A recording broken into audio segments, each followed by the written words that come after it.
Hi everyone, so for those who don't know, I'm Chris and I'm an artist from the UK. Probably seen part 1, so let's get straight into part 2. And if you haven't seen part 1 yet, it's in the description. So over to the conversation. Do you feel like you have a consistent process, or is it different every time? The actual painting, I'll say that there's a process, but it's definitely not in my conscious thought. I create a rough shape, and then I create a really ugly layer, which unfortunately people see on YouTube because I put it in there because it would be a very quick jump otherwise. And then from the sort of ugly layer, I start building the texture up and figuring it out. So what I call my ugly layer is just giving me like a sort of roadmap of roughly what the shape will be, and then I can build upon that. So I'm getting to understand that that's my process and to accept that there is going to be that ugly, confusing stage where I mentioned it in a few videos ago with the 1000 painting where I'm going, I don't know what I'm doing right now. And I'm kind of getting used to that's my process. I get to that stage and then I usually figure it out in the end. It goes from the ugly layer to being more or less finished. So, and how long do you feel like it takes for you to go from the ugly layer to something more clear? And yeah, again, that can depend. It can be very quick or it can be a couple of days to a week sometimes. I get to the ugly stage really quickly though, usually. The ugly stage is quick. Gotcha. Yeah, because you just throw down the paint, getting it down to inform me as the artist what to do next. So the quicker I can get to that ugly stage, the quicker I can get out of it. Gotcha. So. How do you know when it's not out of the ugly stage? What's sort of your metric for that? I mean, there's times where you're thinking I could bring it a bit further, but if I do, I know I'm going to ruin it. It's sort of kind of at that kind of tilting point where it could either improve massively or you completely, you can't bring it back anymore. Well, that's really interesting to me because like you've said that you have this habit of putting lots of paint down and adding all this texture and all this stuff. So some people might see that and be like, oh my gosh, even just your first layer is going, oh, that's so much paint, so much like stuff going on. But then for you, like, what is that? What is that tipping point, right? What is that click where it's, because it's not literally about the amount of paint on because you're pretty free with that, right? I mean it's kind of getting towards that image in my head and it's kind of getting towards the reference image, but it's not that it represents the reference image, but it represents maybe the emotion within the eyes of that person, or it represents the emotion that I was going for. And I mean that's very difficult to explain in words, but it's sure, totally. I mean it's that thing that I'm constantly fighting for, how I want you to understand that as a person, or understand that as a wolf, or understand that what it is, but to also have that feeling there and have it be quite painterly and textured and have that sort of immediate colour impact, because I don't tend to use the actual colours very often. You mean like the literal colour? Yeah. The line isn't yellow, Exactly. So I use a lot of purples and yellows and things. So I'm trying to figure out what is successful impact, right, with your art. So for people to be like, oh, like I'm trying to capture something somber, and then they look at your painting and they're like, wow, you really captured somber. I mean, just surrounding myself with the paintings now, it really does add a feeling to the flat and all the colour coming in and things. So yeah, even having them here, I mean, I will miss some of them when they go. Do you feel upset if they feel something different about your art than what you were trying or hoping for? No, not really, because as soon as you release the art into the world, it's not yours anymore. In a way, it's up to the other person to respond to it. So accepting people are going to bring their own experience to it and to relate to it in other ways. You're totally fine if someone's like, oh, this is the pure embodiment of anger that you embody anger so well, or you really one that you feel is really, really happy. They're like, oh, this made me cry. You're totally fine with conflicting interpretations of. I mean, I wouldn't say it's easy, but it's one of those things where you kind of have to learn to let that go. I mean, the hardest thing is when people describe your art completely different. Like I drew this sort of Easter Island head as part of the art battles where you get 20 minutes, and because it'd been 20 minutes, I hadn't really finished off all the structure and stuff. And he's like, oh, I really love that boat in the cave going through the waters. It's like, yeah, that's what it is. That's exactly what it is. Just, Yeah. just accept their vision of it, because I wasn't going to correct them. Right. I mean, I think that it's really hard. Whatever you make, it's going to have to be from your individual perspective. At the end of the day, you really value making art for you, to capture yourself, to capture your personal feelings, right? It's not going to be natural for you to be like, oh, I have this greater purpose for all these specific people and these, it has to, and I'm not saying that you don't care about other people. It's more like, in order for things to be right, it has to feel right, starting with you. Yeah, just that self-expression I need to get out. Right. I just hope that it's not kind of a throwing mud at the wall kind of thing and just hoping someone will like it. But I think through painting a lot of paintings, I hope that because I'm human and they're human, and on that human level, there'll be at least some people that enjoy the artwork. I mean, there has been a few, like the cat commission, where I was a friend who wanted it like, I want the cat fur to be like as the cat fur looks, like the same color. I was like, do you realize I do purples and yellows and things? Yeah, but I want it to be black and brown. It's like, okay, that's good. And I had to really think how I personally would be doing that. But I mean, luckily they agreed on the pink background, and that kind of added to it a bit, and I could add a bit of blue within the black fur to add a bit of when black reflects light. Did you have, like making art for other people? Did you say that that's a strength for you, or not really? I haven't really done it enough times to say, I guess.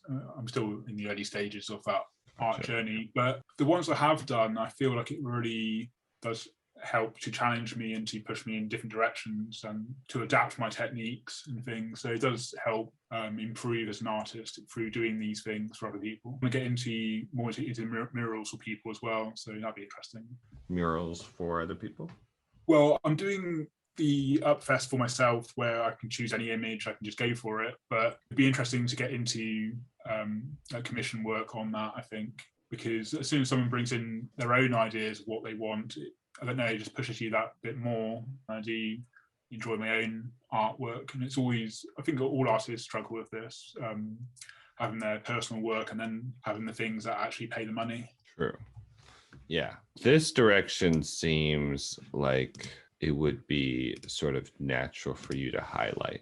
So what I mean by that is, when you were talking about, okay, my hero's journey going from, aspirational artist to more financially successful artist, right? Yeah. Sure, that's definitely like a journey that you're on. But when I was like imagining ahead with that, you're never about the money of it, and you've already made like so many different paintings behind you that have nothing to do with the money. And a lot of the things that we talked about, it never really was about the money. I think my personality does show up in my art, but I guess what I was getting at really is how can I match the art to my video style so that my personality is kind of running through the entire match the art to your video style. In terms of, you can kind of see my personality in my paintings in terms of the eternal kind of energy and the colors and things like that. Sure. Yeah. But then in terms of making it that obvious in the way I film it on YouTube, that's kind of, because I've seen others where their personality on YouTube is coming out, but then in their art is coming out and the way they film it. So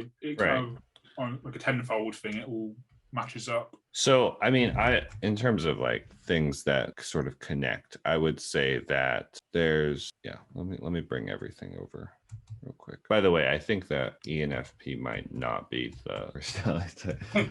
Love to hear your insights to that. It's close, but I do think that you are drawn to some other strengths that don't quite fully line up with ENFP. I see a connection in terms of how you express yourself, in terms of like how you sort of let things flow, how you like even how you chat and message and stuff. It's like this sort of chatty thing connected with how you are fine like putting things down openly.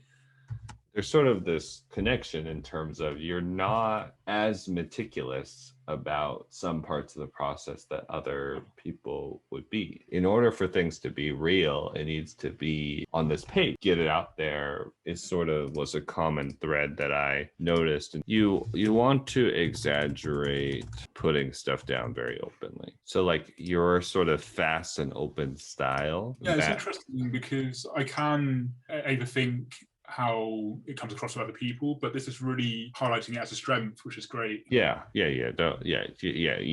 putting it down a little quicker, and like I would exaggerate it. Like I would be like, I have this idea. It's sort of this fuzzy, and then you cut yourself off, and then you just show yourself dumping paint on your like Oh, that you could be just like interesting. jumping into it, right? You need to find ways to exaggerate it. So exaggerate it in the editing. Exaggerate in the editing, exaggerate in the like these are things that you start creating your own personal, that's where like the brand starts emerging, right? So This is giving me some ideas.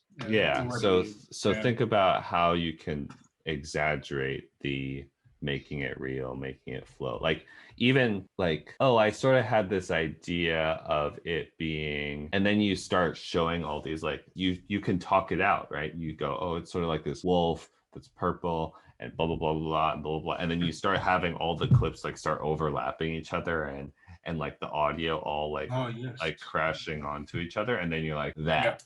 You know what I mean? And then you're like, no, you don't know what I mean, but I'm gonna try to like show you what I mean. Like, so these are some like quick hacks to be able to show that side of your personality, but without showing like 20 minutes of talking or like the full part of your process, right? You just sort of cut, but then it's very clear to other people, like, oh, you have a lot of stuff going on in your head. You're seeing a lot of stuff going on. It's noisy, and I sort of like the noise, right? It's not about, oh, let me simplify this. It's going, wait, let's get this all out there, right? So trying to think of ways to quickly represent that or embody that. And I think that even I would think about like movies, right, that are a little bit more frenetic or art, like think about what they do, that chaotic energy, that a lot of stuff's going on in their head, and then maybe seeing how you can steal some of those ideas. I think it's thinking of this as an art form rather than just going, this is how I am. You can really emphasize bits in the editing and make it exactly. That's what's like so fun. More like a movie, and so exactly. I think that's what I'm missing in my videos. I'm just not thinking about that extra element of it being more like a performance where I'm still being myself, but I can edit it in a way that feels more even more to like me. like that. Yeah, exactly. So I would do that. And then I do think that a lot of people have this idea of art as this like realistic thing, this is what good art is. So that's another reason why you need to highlight this, like the chaos a bit. Like art is chaos type of thing. Like art is not, it's for you, right? It isn't this like perfect sketch. This is my journal, and every page looks like this could be a little museum right here. That's not really your style. It's like we're gonna doodle on top of each other and like have everything sort of clash together. I have something about seeing the coffee stain, seeing the masking tape, right? Like aesthetics. Exactly. Almost like the hero, if you were in like a Lord of the Rings scenario, has met his match and now he's broken and not right. Exactly. So there's like so many different opportunities for how you can use. It's almost like every single video, like he's like, all right, let's work on this ugly layer, or like let's start with the ugly layer, or let's whatever, and making sure that you can call it an ugly layer or you can call it something else, but make sure that there's something in each video is this ugly. Honestly, I think the ugly layer is such like a good gold mine of like opportunity in terms of, because you can, it connects to all these different things about who you are, right? It's like the overthinking and like even self-confidence, right? It's all connected to saying like, everyone's so scared of the ugly layer, but let's just put it down and like sculpt this. Let's work on this. Let's make this into something that is better, and not better for other people to look perfect and whatever. It's more, how can I get this ugly layer looking more like me, pushing through it, persevering, not being scared of it, right? It's just whether I call it ugly layer or not, because really nothing is actually ugly. It's all perspective, isn't it? So Right. Since it's something that you push through every single time, it's actually not bad to call it an ugly layer, right? Or maybe just the confusing layer or something, but I don't know. But understand what ugly layer means. Yeah, exactly. Make it something that's strong and easy to understand. Yeah. But the fact that you're able to push through that and persevere through that and not be scared of it, right? You're actually quickly putting down that ugly layer because it's not really about the ugly layer. It's about what it turns into or what it represents, even when you're like messaging a lot or typing a lot, right? It's not about having this super polished thing. It's about getting it out there, and it all. Although I did go a little bit too overboard with our early messages, I think. That's all good. Help. No worries at all.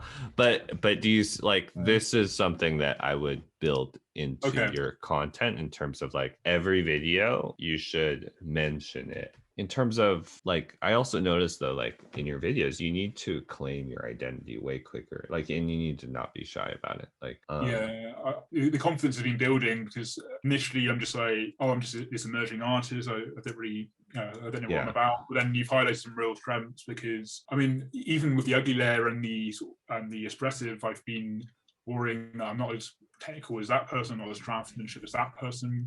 But when I'm actually painting, that fear isn't there at all. I'm just painting. So. Exactly. And so interesting. I would cut out. I mean, it's very normal for everyone to have insecurities and worries about what they're doing. Is it good enough? Is it all this stuff? I would really try to not highlight that in your work. Or in how you present yourself, right? That's just not an accurate representation of who you are, right? Being able to reframe that, I think, is an experience or a feeling that you embody really well and that you could share with other people very easily. Even the ADHD, like if you were able to frame it in a way that is actually positive, I think that actually all these things are strengths. How you communicate, your art style, being able to put that all together into something that's like, hey, maybe some of this chaos, what if that is actually what it is all about? If you practice adding a little bit more confidence or a positive spin to it, it will be clumsy, but like after 10 videos or so, you'll suddenly start going, oh, actually, this is what it is all about. This is a fun way to say or represent what I'm about and what I'm headed towards. Doing that for a long time, so it's good to hear it from someone else. Yeah, no, it's super awesome, the stuff that you do. When I was watching your videos, there is a way to do self-expression, but in a way that still makes more sense to other people. It does need to be a lot clearer and quicker who you are and what you're about. Just saying very openly, I'm an artist with ADHD. It does look like chaos, but in reality, this is what I see. Or today, I'm trying to think about how I can blank. And then you show your journey figuring that thing out. There's so many different things you can play with in terms of representing this, but finding a quicker way to do it. And I think that, yeah, for you, it doesn't need to make perfect sense, right? It doesn't need to be super clean. That's not really what you're ever going for with your art. It's not even ever what you've been about. Or the videos even, because I mean, I want to get better at the editing where it is a bit more choppy and gritty and quick. And I also want to highlight the art so you can see the art in a way, so it's not so quick you miss it. But yeah, you've given me a lot of ideas. Yeah, play around with that. It's going to take some time. It should be almost to the point where it's like every video, it's different. He paints something different. It's whatever. But I know for sure he's going to have something to do with this ugly layer. It's probably going to involve or embody some of this ADHD stuff. It's going to, I can count on Chris to not be afraid to put stuff down onto the canvas and for it to be a little bit messy, but somehow he makes me think about that chaos or that noise differently. It doesn't turn into this super hyper realistic, beautiful drawing. He has this way of making me think differently about, all this stuff going on. I think that there could be some adjustments made to the packaging of the videos, but in terms of presenting yourself more clearly, I feel like we made some headway. Definitely towards the last 20 minutes, I'm just yeah. Exactly. I'm curious to see like where you go with that and like what you try out that feels authentic to you. I think it's also learning delivery on camera as well. That's going to take a little time. That's it. That takes time for everyone. Although I'm being authentic and real, this is real life. This is me creating an art form. Yeah, it's representational. Same with the art, really. Exactly. Yeah. Yeah. It's a new art form almost to explore, right? Sort of why I really like editing.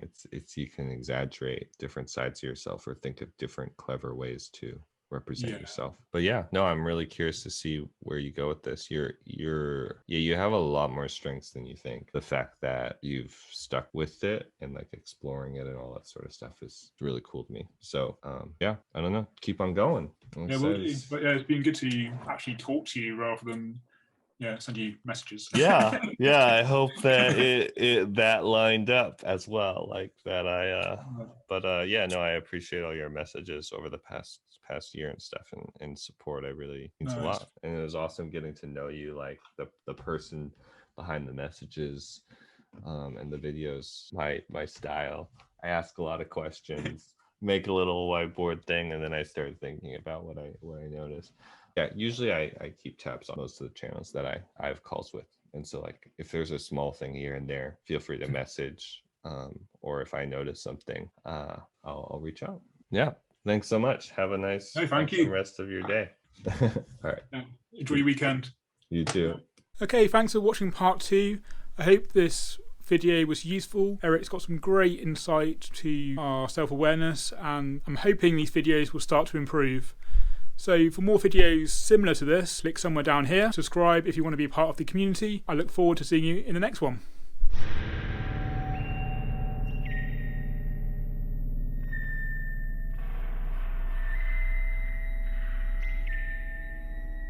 So for those who don't know, I'm Chris. I'm an artist from the UK. I also happen to have ADHD. So with that, let's go straight into that conversation now.